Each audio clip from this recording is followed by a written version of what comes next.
राम राम जी सभी को। दोस्तों, एक ये लंपी स्किन बीमारी ने बड़ा तंग किया हुआ आजकल। अभी कोरोना के चर्चे खत्म नहीं हुए थे और अब गोवंश को इस लंपी स्किन बीमारी ने घेर लिया है। आप सबने देखा होगा यूट्यूब पर, सोशल मीडिया पर, व्हाट्सएप पर, हर जगह इसी बीमारी के चर्चे हैं। और आपने देखा होगा राजस्थान और गुजरात में तो दोस्तों बहुत बुरा हाल है। वहां पर तो हजारों की संख्या में गोवंश की मृत्यु हो गई है इस बीमारी के कारण।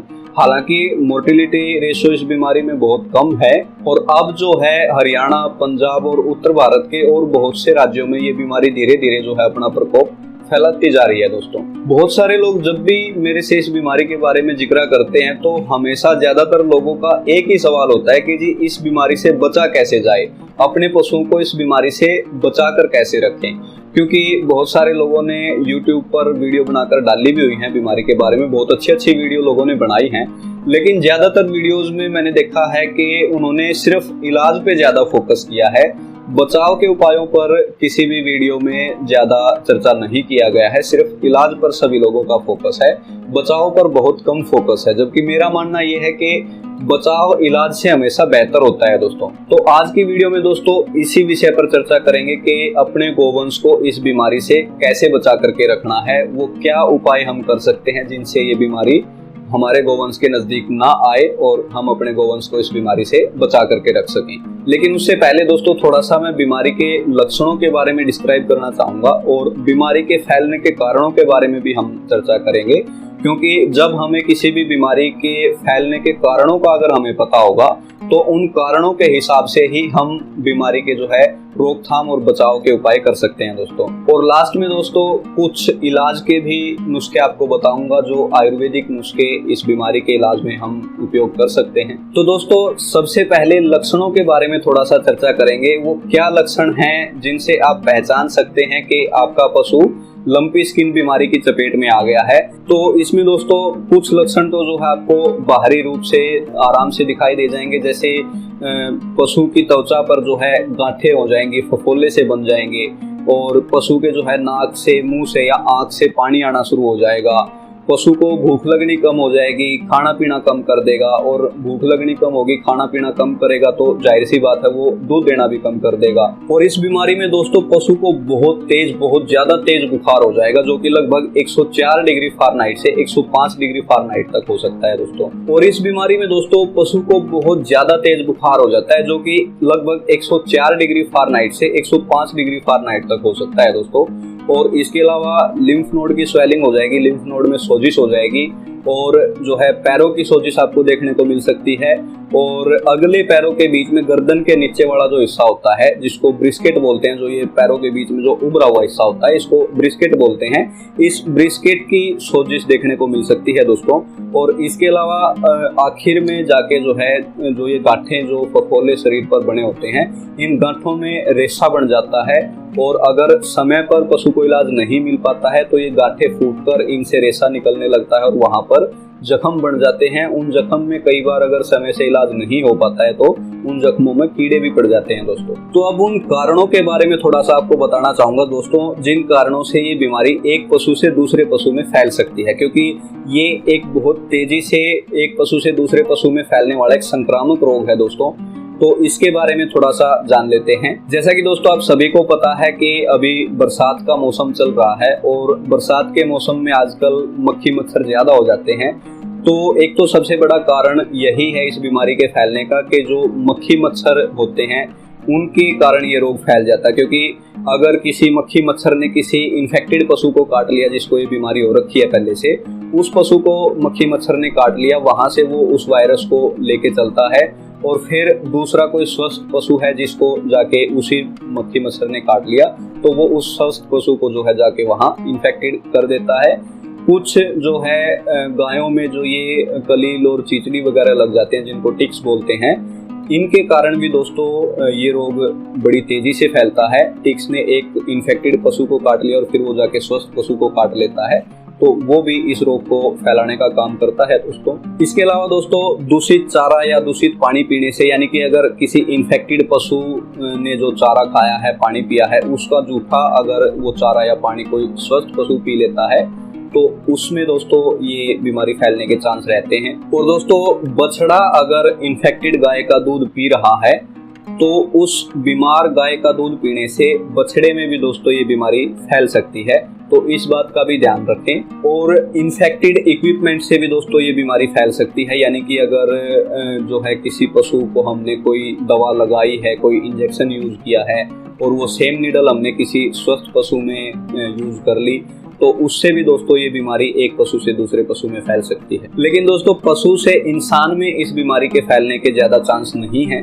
अभी तक ऐसा कोई केस रिपोर्ट भी नहीं हुआ है कि पशु से लंपी स्किन डिजीज किसी इंसान में फैली हो। अब दोस्तों बात करते हैं इस बीमारी से बचाव के उपायों के बारे में, जो हमारा इस वीडियो का मेन मुद्दा है। तो दोस्तों वो क्या उपाय हैं जिनसे हम इस बीमारी से अपने पशु को जो है बचा कर रख सकते हैं।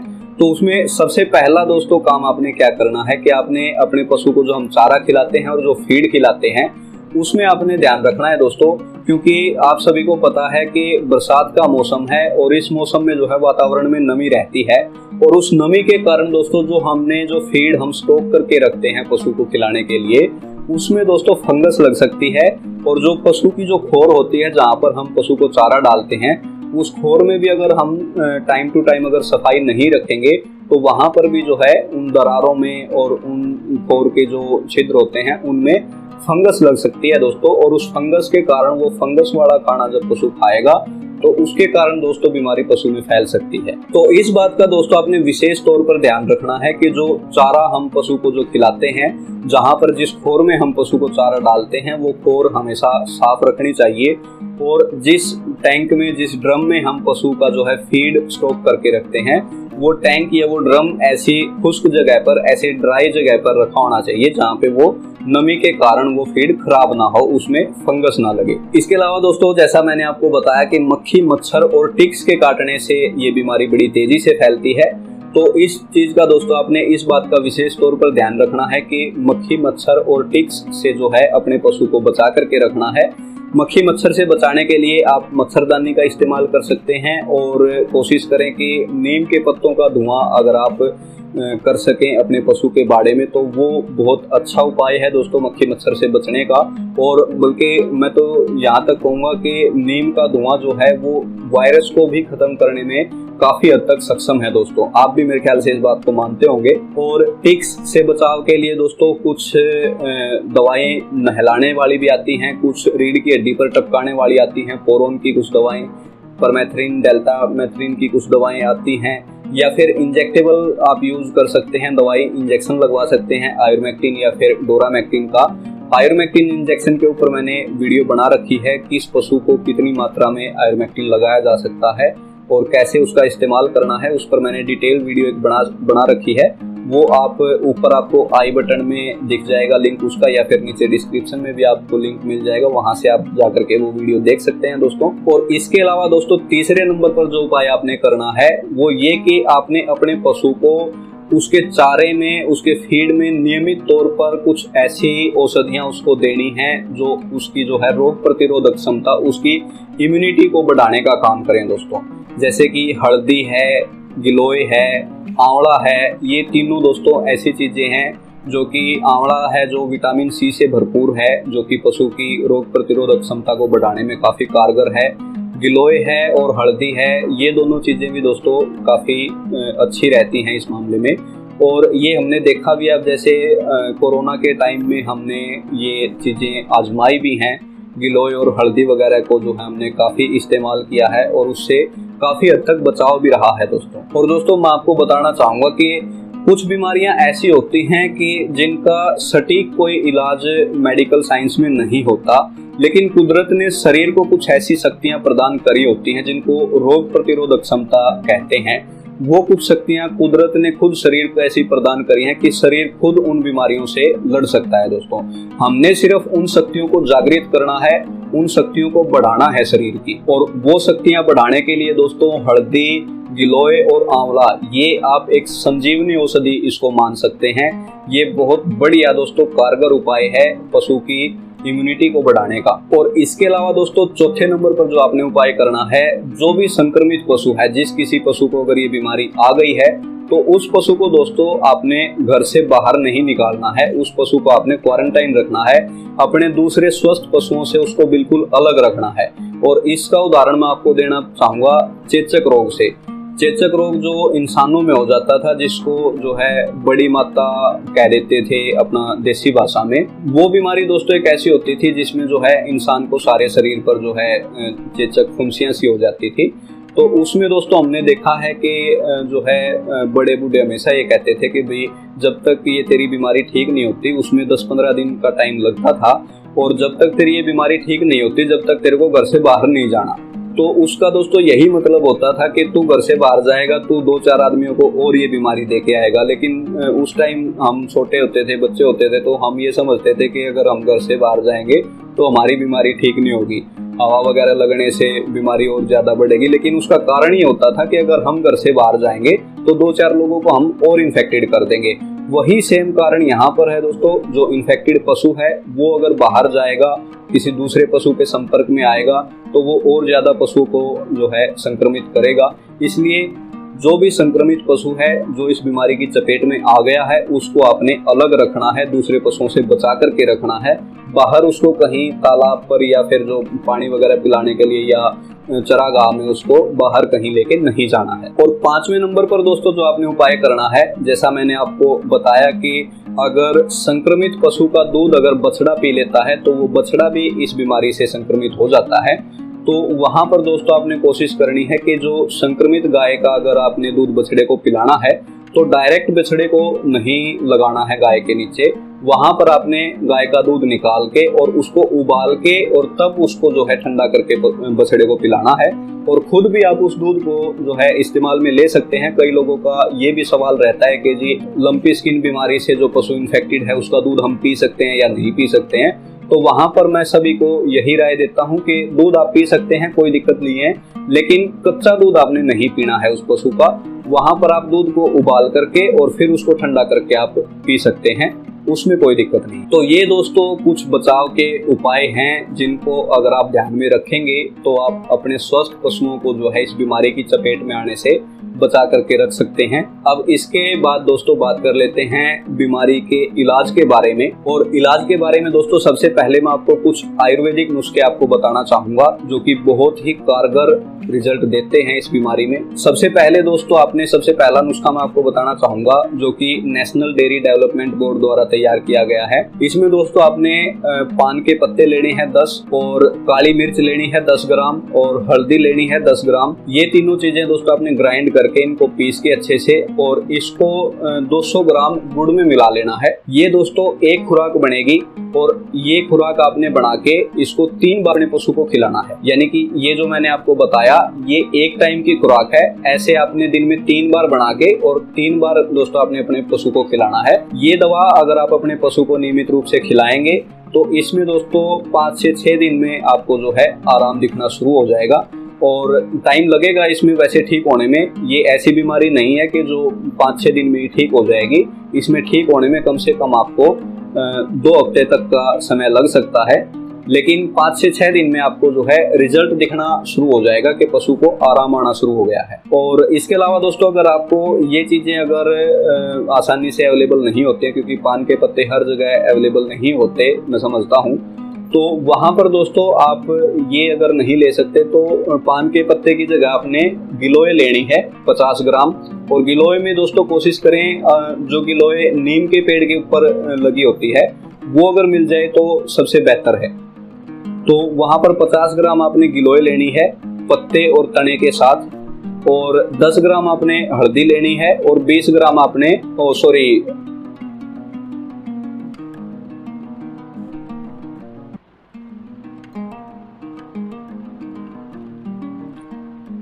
और इसके अलावा दोस्तों दूसरा नुस्खा, यानी कि अगर आपको ये जो मैंने बताया आपको, अगर पान के पत्ते वगैरह ये चीज़ें अगर आपको आसानी से उपलब्ध नहीं होती हैं, क्योंकि पान के पत्ते हर जगह आसानी से मिल नहीं सकते, तो हालांकि पंसारी के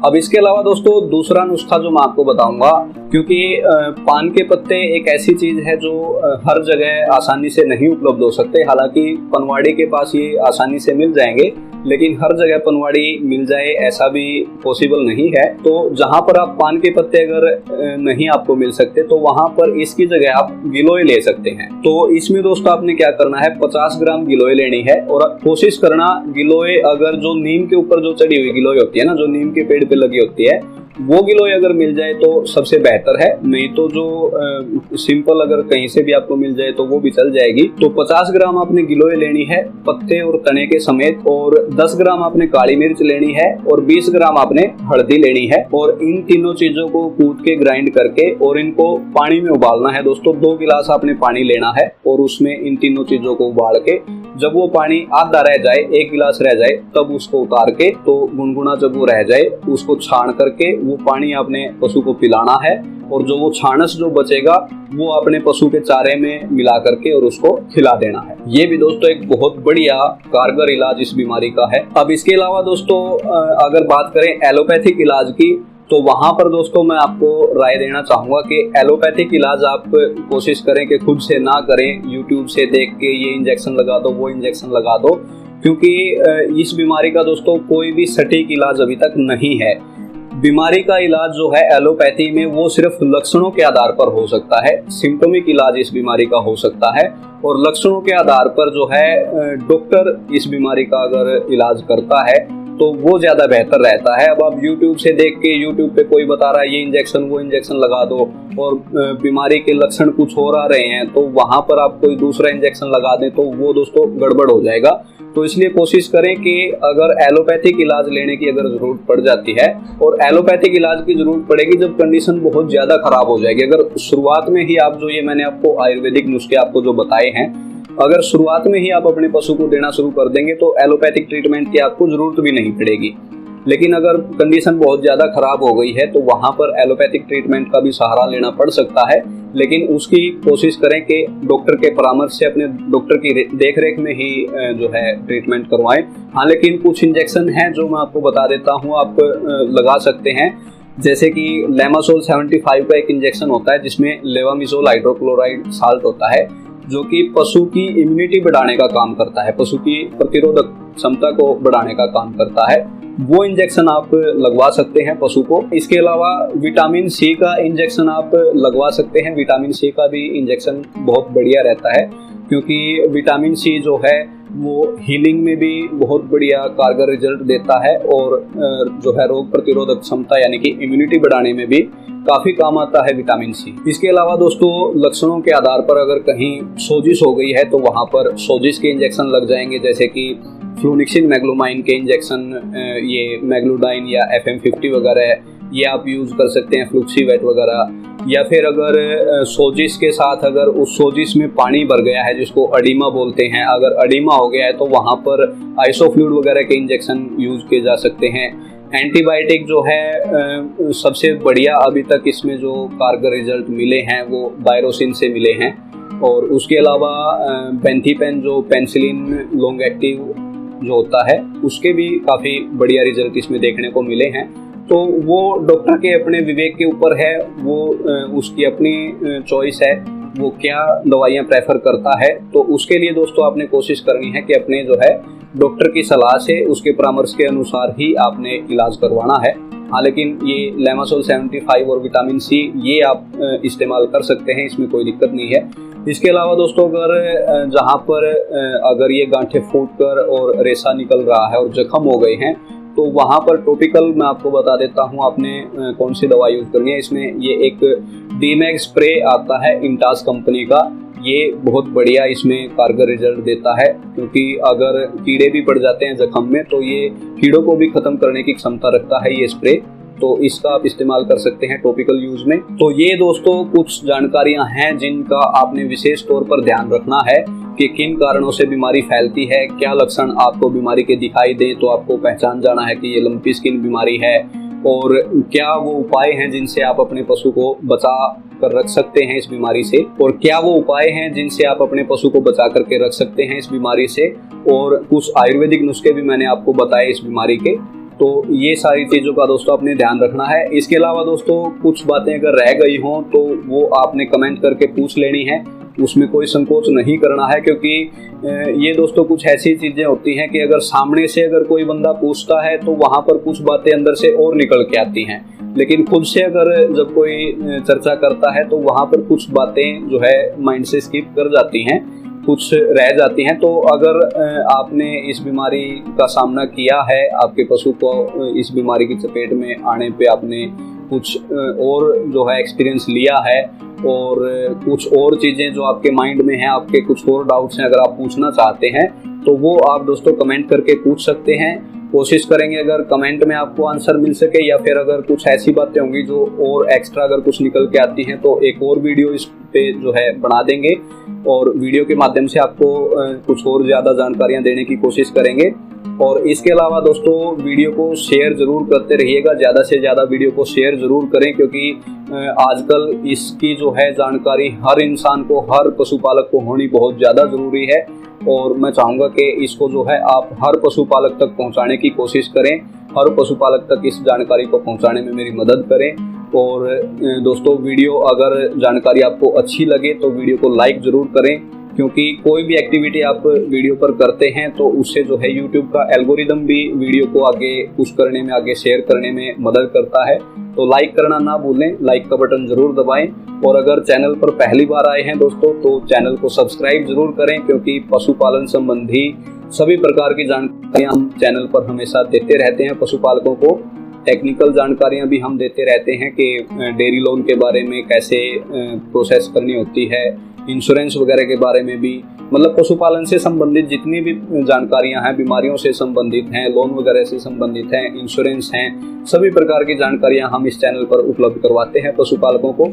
तो चैनल को सब्सक्राइब जरूर करें दोस्तों, और वीडियो को ज़्यादा से ज़्यादा लोगों तक शेयर जरूर करें। शेयर करने से आप हो सकता है कुछ 2-4 कुछ की तो आप मदद कर सकते हैं। जितना मैं प्रयास कर सकता हूँ मैं कर रहा हूँ, इससे ज़्यादा आप लोगों के सपोर्ट की बहुत ज़्यादा ज़रूरत है। आप लोग जितना सपोर्ट करेंगे उतना मैं जो है इस जानकारी को आगे से आगे पहुंचा सकूंगा दोस्तों। तो आज की वीडियो में दोस्तों इतना ही। आप लोगों के सपोर्ट और आपके सहयोग के लिए बहुत बहुत धन्यवाद। बहुत बढ़िया और बहुत अच्छा सपोर्ट आप लोग चैनल को दे रहे हैं, इसके लिए दोस्तों शुक्रगुजार हूँ दिल से आप सभी का। तो दोस्तों अब हमें दीजिए इजाज़त, मिलते हैं अगली वीडियो में, तब तक के लिए राम राम।